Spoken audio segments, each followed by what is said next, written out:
আসসালামু আলাইকুম। আজকে হঠাৎ করে মেহমান আসবে, এজন্য আমি রান্না বসিয়ে দিয়েছি।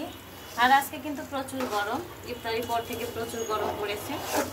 আর এই তো এখানে আমি পোলাও বসিয়েছি। পোলাওয়ের চালটা কিন্তু প্রায় ভাজা হয়ে গেছে। এখন আমি এর মধ্যে দিয়ে দিব পরিমাণ মতো পানি। এই যে পানি, আর এই পানিটা কিন্তু আমি মেপে দেই না, আমার আন্দাজ মতো দিই। আর এই তো পানি দিয়ে দিয়েছি। এবার ঢাকনা দিয়ে ঢেকে দিব 10 মিনিটের মতো। 10 মিনিট পরে আবারও চলে আসবো।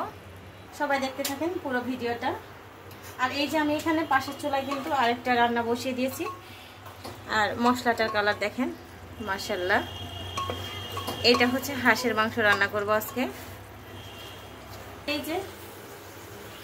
এই যে এখানে নিয়ে নিয়েছি হাঁসের গোশ।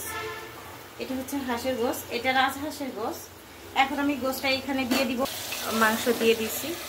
এটা আমি প্রেসার কুকারে দিয়েছি, যেহেতু আমার অনেকক্ষণ সময় রান্না করতে হবে। আর আমি মাখিয়ে না দিয়ে মশলাটা কষিয়ে দিয়েছি এখানে। 10 মিনিটের মতো কষাবো, তারপরে আবার একটু পানি দিয়ে দিব। তারপরে আবার কিছুক্ষণ কষিয়ে তারপরে পুরোপুরি ঝোল দিয়ে দিব। আসলে হাঁসের মাংসটা রান্না করতে অনেক সময় লাগে, সিদ্ধ হতে বেশিক্ষণ লাগে। এই জন্য হচ্ছে আমি পানি দিয়ে 2 বার কষাবো।